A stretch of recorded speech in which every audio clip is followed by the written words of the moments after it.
Hello, everyone. This is Stephen Augustus, Kubernetes Product Management Chair. This is the CNCF, What's New in Kubernetes 1.12 webinar.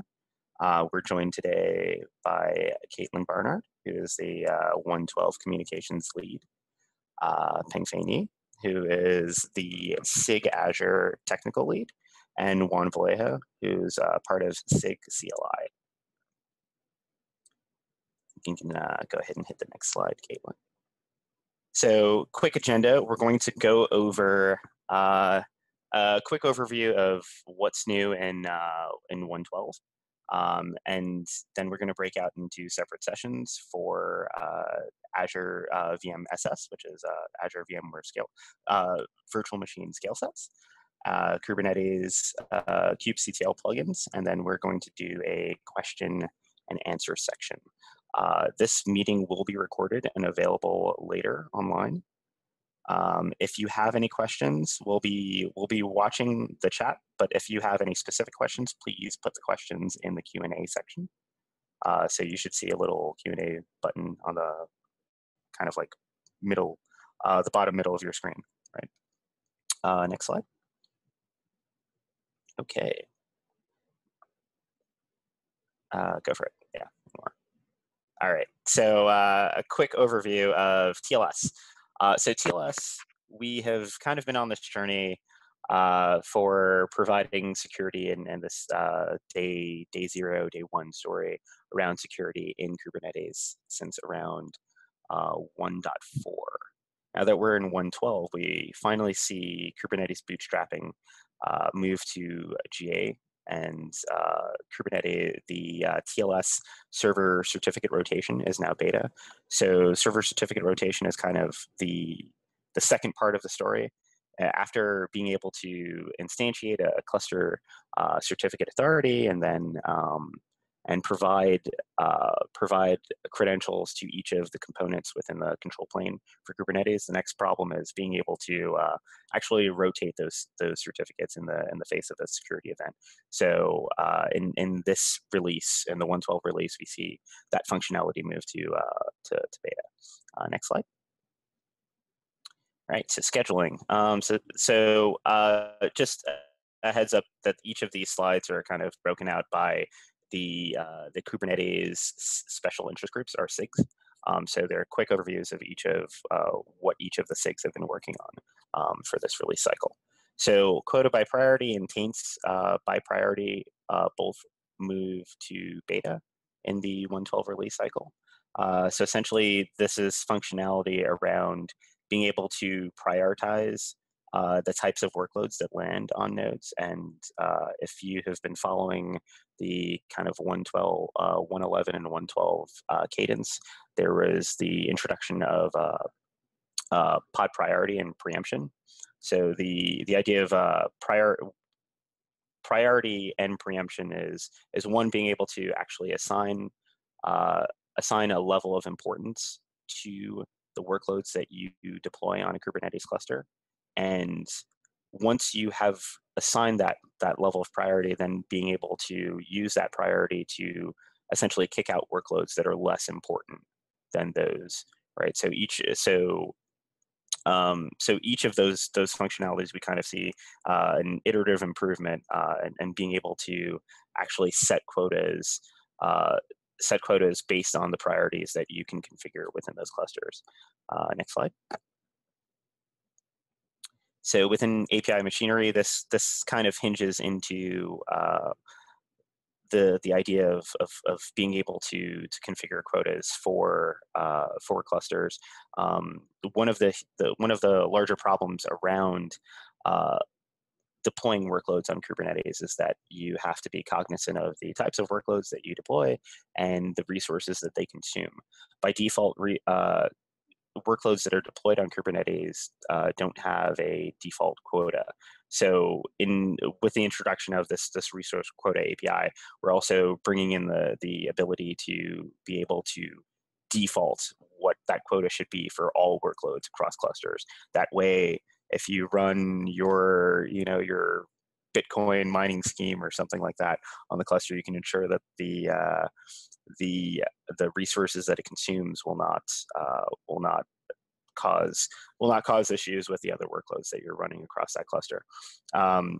Secondarily, we're introducing API server dry run, and API server dry run is a pretty important feature for the overall development process around Kubernetes. For reasons being that if you've ever had the opportunity to use a CLI tool and use a flag like dry run equals true, or apply equals false or something like that, being able to essentially mock workflows around different deployment schemes, you can now do that without having to actually consume resources, right? So we can kind of trace the the mechanisms for each of these different pieces of the code without having to actually do those actions within the cluster. So we're going to see more and more improvements across the 113 and 114, 115 lifecycle around that dry run feature. Next slide. So networking, around network, we're bringing network policies to GA, right? So two of the features within network policy are, one, being able to define egress IPs, egress CIDR blocks, as well as instead of defining specific IP addresses, you can define a set of CIDR blocks for the rules that you define in network policies. So both of those features move to GA in the 112 cycle. Next slide. All right, so a few features from SIG-Node, one being the runtime class. So that's the ability to actually have resources that are deployed that are scoped to specific cluster actions, which was not the case before. In addition to that, there's also functionality around being able to share processes share process and the process namespace across pods across containers within the same pod. And then finally, the kubelet device plugin registration. So the idea being that if you have, now that we're seeing more and more of the Kubernetes core concepts move out of what we call in-tree structure, right? So starting to bring out these ideas of like CRI, which is a container runtime interface, CSI, container storage interface, and CNI, container network interface, things like that. Being able to have, so if we take an example like GPUs, right? So being able to register the fact that the kubelet that's running on that node is GPU enabled, right? And having an interface to have to present that information to the rest of the cluster. So that functionality moves to beta in 112. Next slide. So storage, storage, SIG storage always has iterative improvements around the CSI framework. So one really interesting thing that we're seeing move to beta in 112 is the idea of topology-aware provisioning. So one concern that we have as we start to take the idea of deploying Kubernetes in any specific data center or availability zone or region or what have you, is the idea that all of the resources that you deploy for that cluster need to be close to the things that they're going to action upon, right? So if you have a node that you deploy that is compute in, say, for AWS, it's US East 1C, right? You want to make sure that the storage that you provision is coming up in US East 1C as well, right? So starting to bring in this idea of topology-aware clusters and topology-aware components for the clusters. We see that move to beta. And in addition, so you also want to be able to specify the maximum amount of volume. So if your SANs are configured a certain way, or you have certain expectations around your EBS availability or your Azure Ultra SD availability, or so being able to define how many volumes that you can actually configure against those resources, that functionality moves to beta as well. And finally, we the ability to back up and restore is always kind of like core to the IT mindset, right? So being able to do snapshots and restores of your storage resources via CRDs or custom resource definitions, we see that get introduced as alpha for 1.12. Next slide. So across release cycles, we've also seen improvements in lots of out of tree functionality. One of the out of tree features being autoscaling. So there are two base means of autoscaling in Kubernetes. One of which being horizontal pod autoscalers, which are essentially default in Kubernetes. You can define those by default. The VPA, or the vertical pod autoscaler, is an add-on to the Kubernetes core code.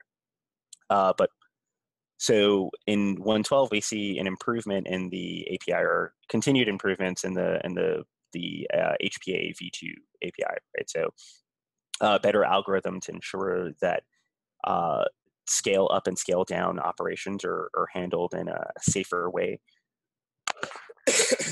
That being, say you have some scaling event, you have a major sale on your website or something, and you scale up to 100 100 pods or something, and that event is no longer happening, and you want to scale back down. But let's say between the time that you plan your scale down operation, you need to scale back up, right? So there's an algorithm to better figure out how to do that in a safer way, so there's not thrashing of compute resources. And then secondarily, being able to hone in on the metric server APIs to deliver scaling based on the custom metrics that are available within the metric server API. Next slide.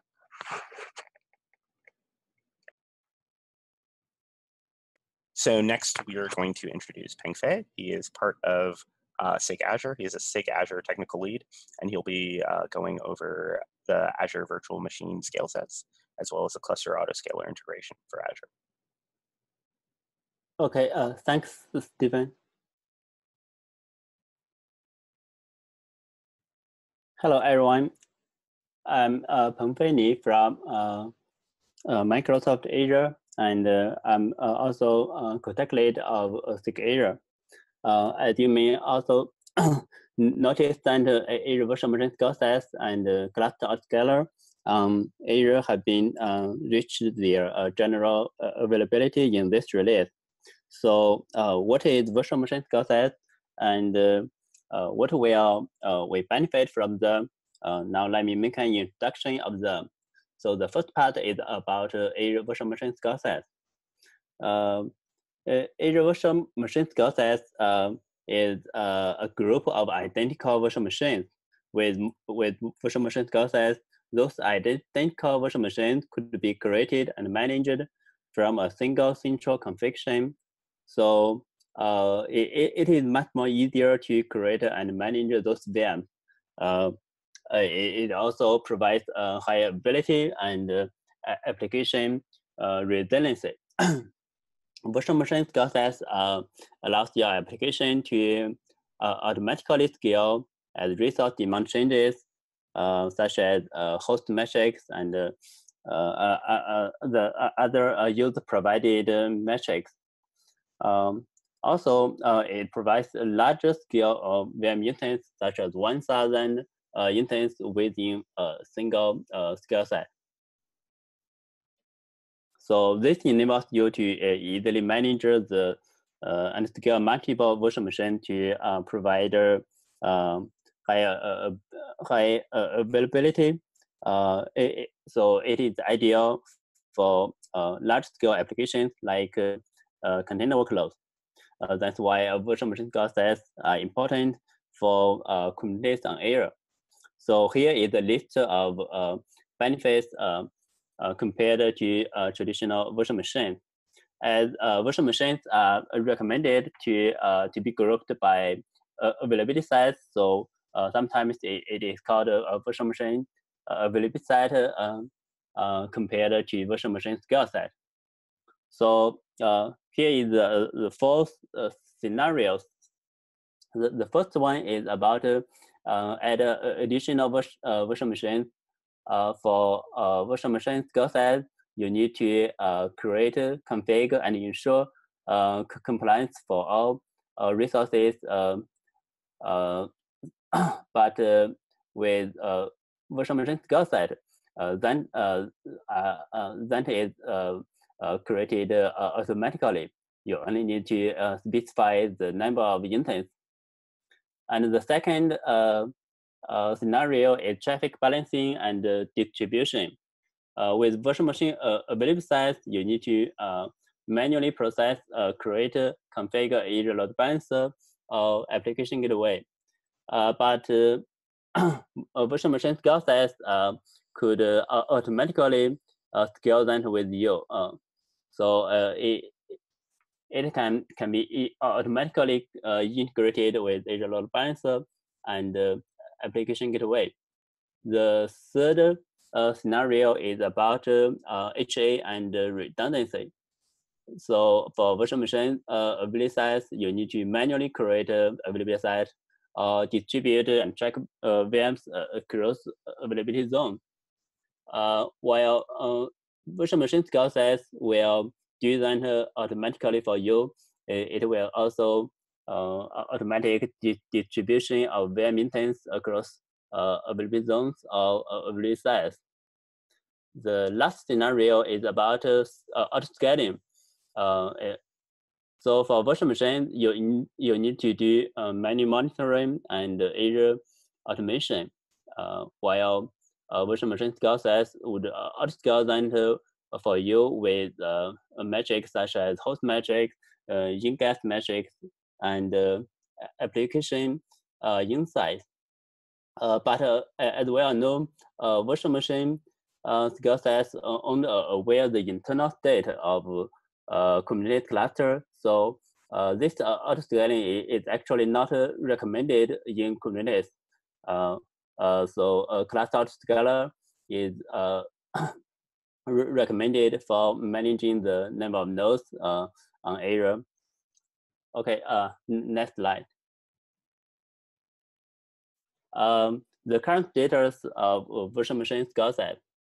Currently, we have supported many features for virtual machine scale set. The first one is you could create the master nodes, work nodes with virtual machine scale sets, and also you could make a combination of virtual machine scale sets and availability set.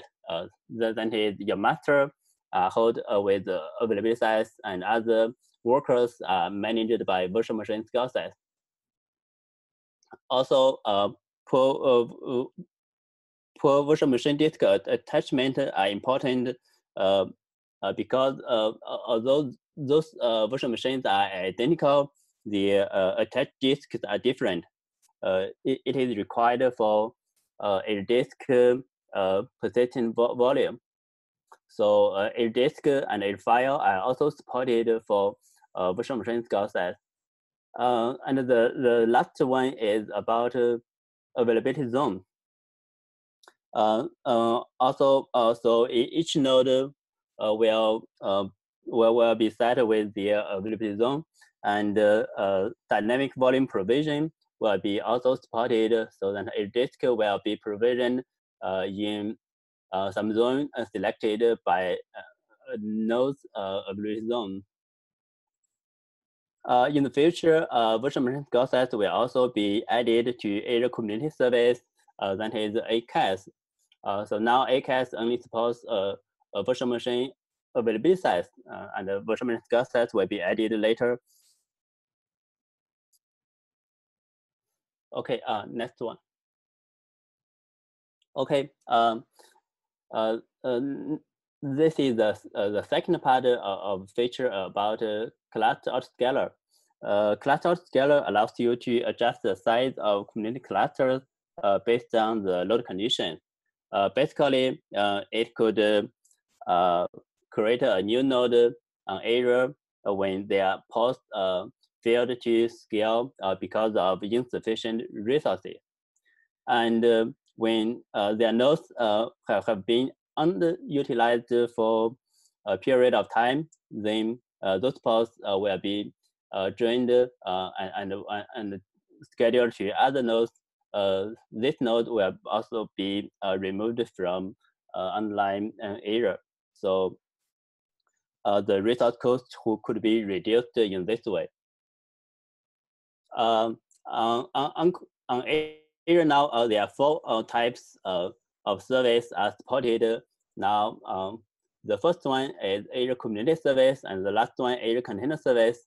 These two are managed service on Azure. And ACS is actually an old version of AKS. So AKS is suggested for the new Kubernetes clusters. And all new features of Kubernetes will be added to AKS. So if you are running Kubernetes clusters on Azure, you should use AKS. The virtual machine skill set and the standard virtual machine are for the non-managed way to run Kubernetes on Azure. So if your cluster is also running on a virtual machine skill set, then no matter which deployment tools are you using, you could use Cluster Autoscaler with VM types set to VMSS. And for the standard virtual machine, it is only supported with ACS engine deployment tools. This is because we need to figure out a way to provision a new virtual machine, which include what the image the virtual machine is using, how to set up the node after the virtual machine is created. So we need to integrate such things with deployment tools. So now only ACS engine is supported. And also ACS engine supported all the features I mentioned here. So such as the features that I mentioned about virtual machine skill sets, the availability zones, the Azure disk, and the dynamic volume provisioning. Those things are all supported by ACS engine deployment clusters. Cluster Autoscaler is running as a general pod in Kubernetes cluster, just like KubeCtl Manager. So it could be run directly by any admins of a Kubernetes cluster on Azure. But a setup process is not perfect now because users need to pull the Cluster Autoscaler manifest and then figure out the configurations such as Azure credentials, which node groups will be using, and which node groups will be using, which resource group will be using, and so on. And we have found many some users having troubles to figure out such configs for AKS. So in the future, Cluster Autoscaler will be integrated within AKS product, so that users can enable it by one click, such as one click on the Azure portal, or one command with Azure command line. Okay, that's all about Cluster Autoscaler on Azure and virtual machine skill set. Okay, next slide.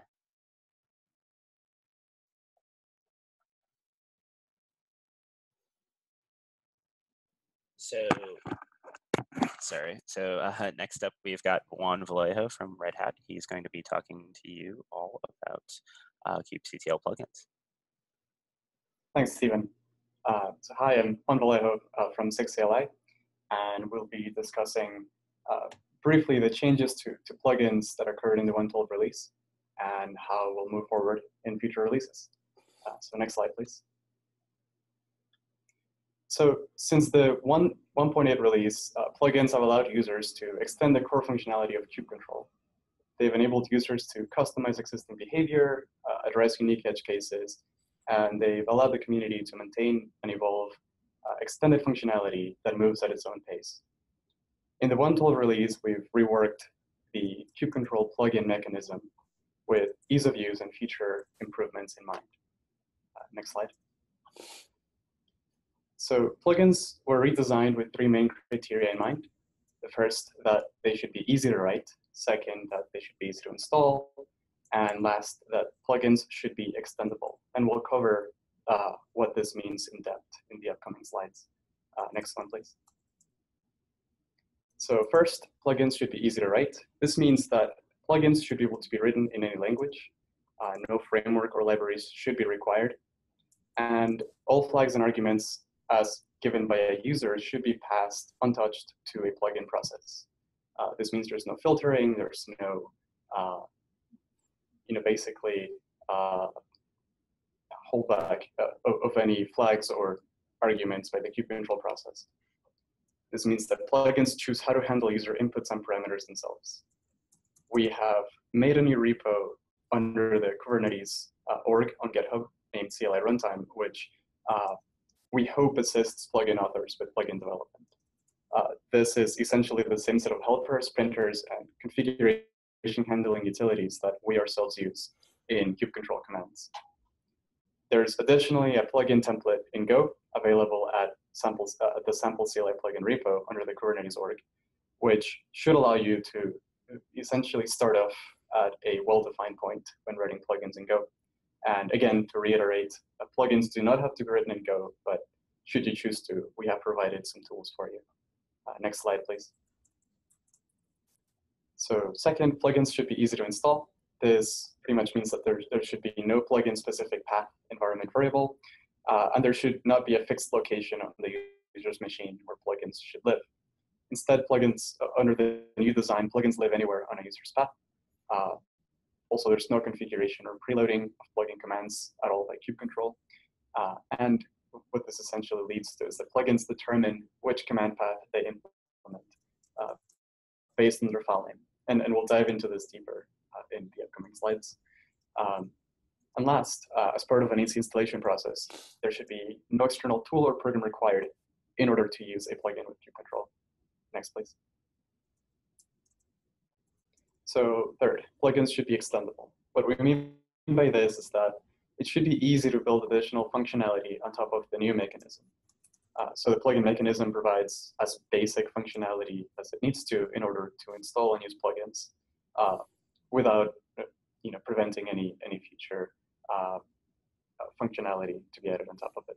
So plugins themselves add any extended usability that they need. An example of this is Crew, which is a plugin lifecycle and package manager being built on top of the plugin mechanism to provide additional features. Plugins are able to extend other plugins as well.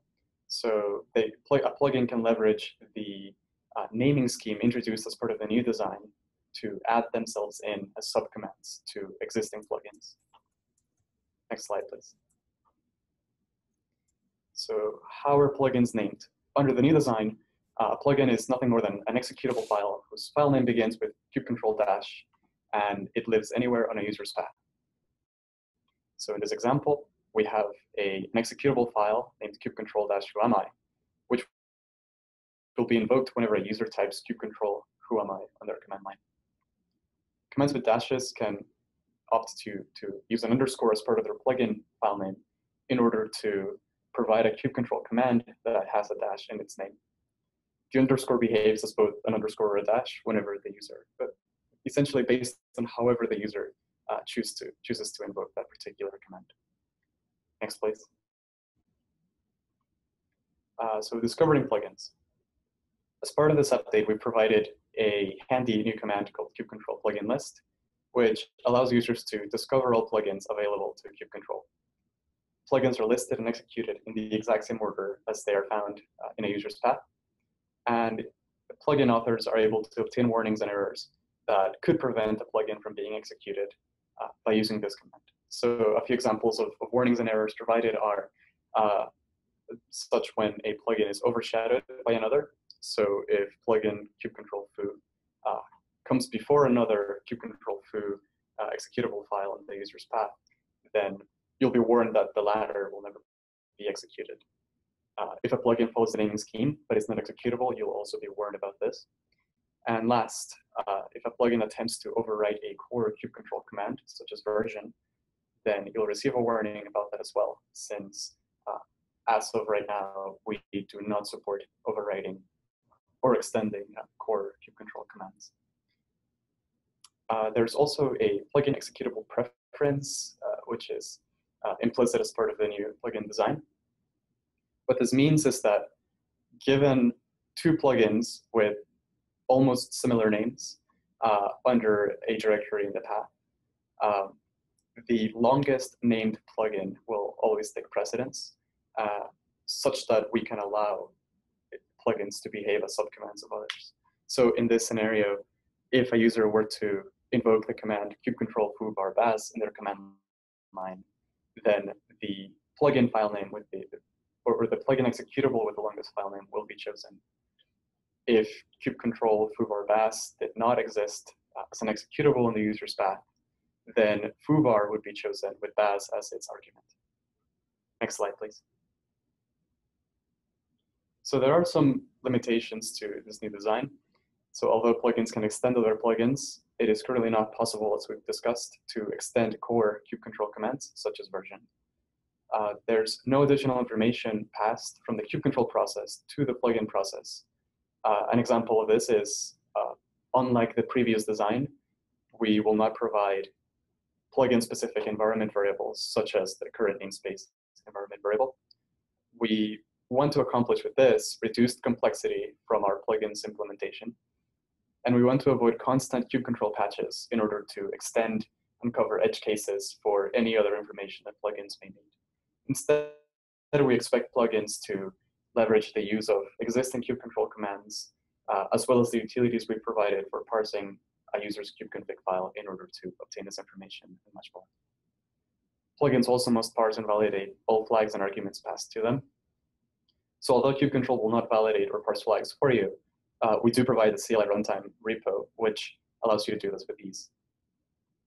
Any plugins written for any versions before 1.12 must be migrated and will not work with newer versions as well. Next slide, please. So the future of plugins. Although plugins cannot currently extend kubectl commands, we are having some discussions to potentially add limited support for this in the future.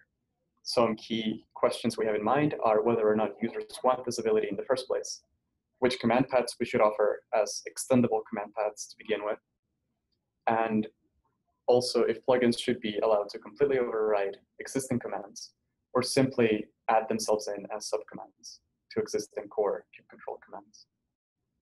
Either way, your feedback is welcome, and feel free to drop by to our bi-weekly SIG meetings or simply start discussions on the SIG CLI Slack channel. Thank you.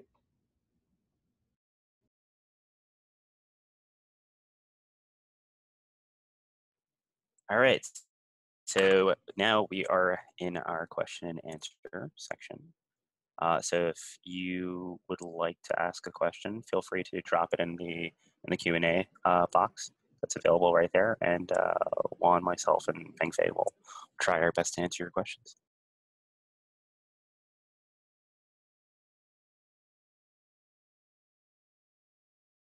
Okay, I just sent the answer to the chat room. So for the question, what is the timeline for 1.12 on ACAS and Azure Virtual Machine skill set? Both of those features are on our roadmap. Virtual machine skill sets will be available earlier December, but we don't have any detailed date yet. And also, we don't have any detailed date yet for 1.12. Thanks for the question.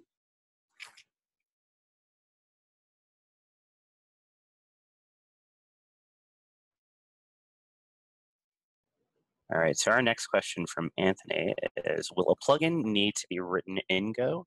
Oh, well, looks like one grabbed that. Sorry, yes, I can go ahead and answer that live as well. So no, we don't expect plugins to be exclusively written in Go. However, if you do want to take advantage of the tools we provided for you as part of CLA runtime, then you might opt to write it in Go to take advantage of those.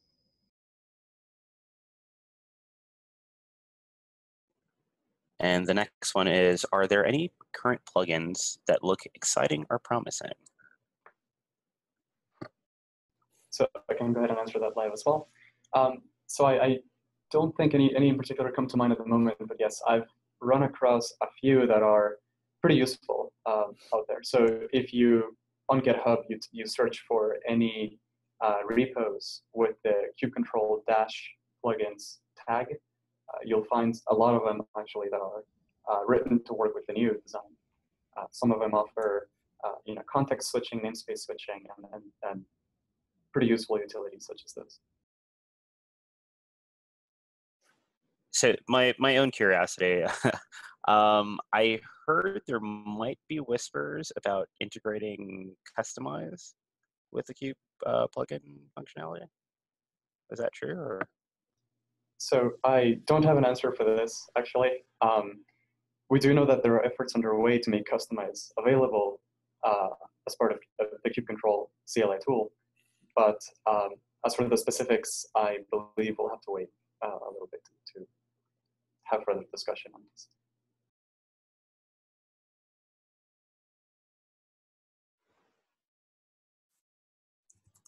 Awesome.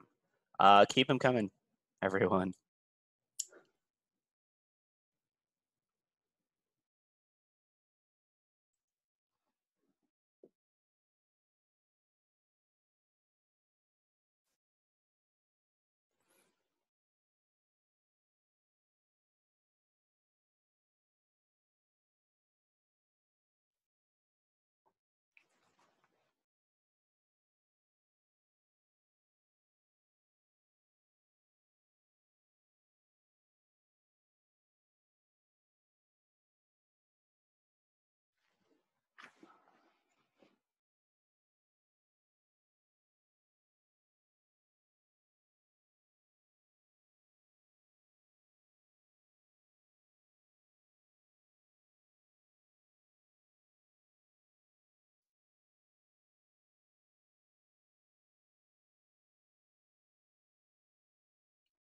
So the next question is about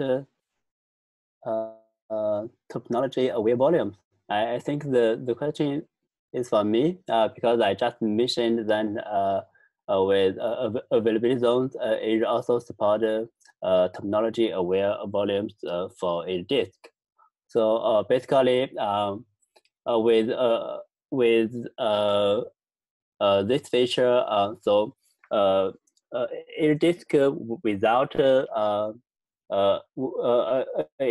disk without availability zone will not be able to run on the node with different availability zone or without availability zone. So and we all know that the a disk persistent volume are created dynamically via storage class. So when the storage class decided to create the persistent volume, it should know first which zone should be chosen to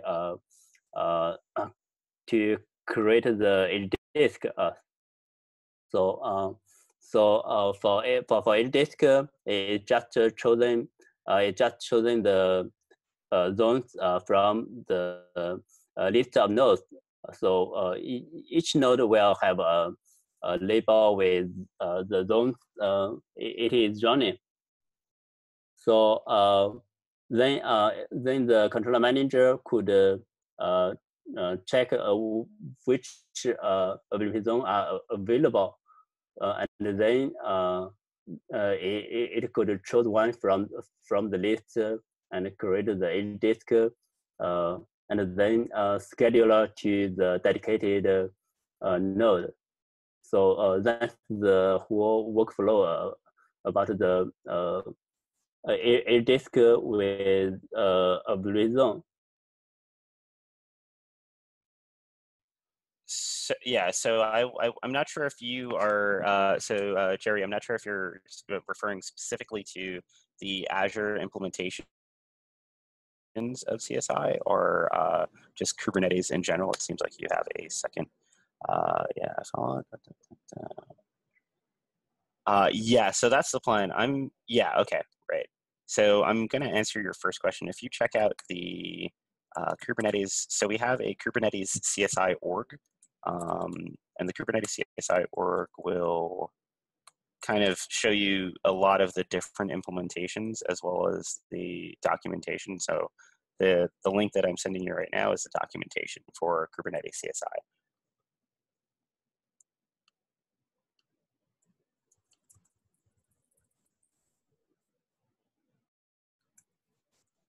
And yes, the idea is that it would work well with vendor operators. The CSI implementation is meant to be a vendor agnostic thing that works for everyone.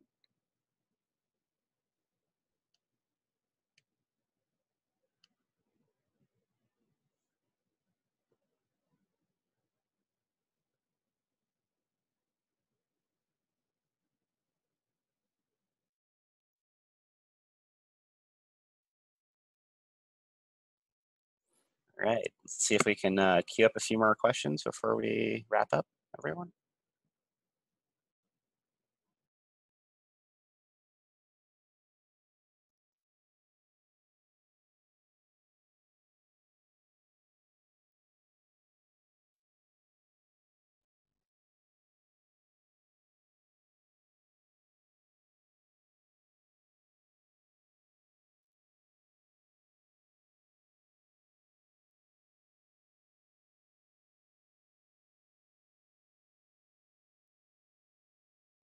All right, well, before we go, Caitlin, did you have any announcements that you wanted to mention to the group?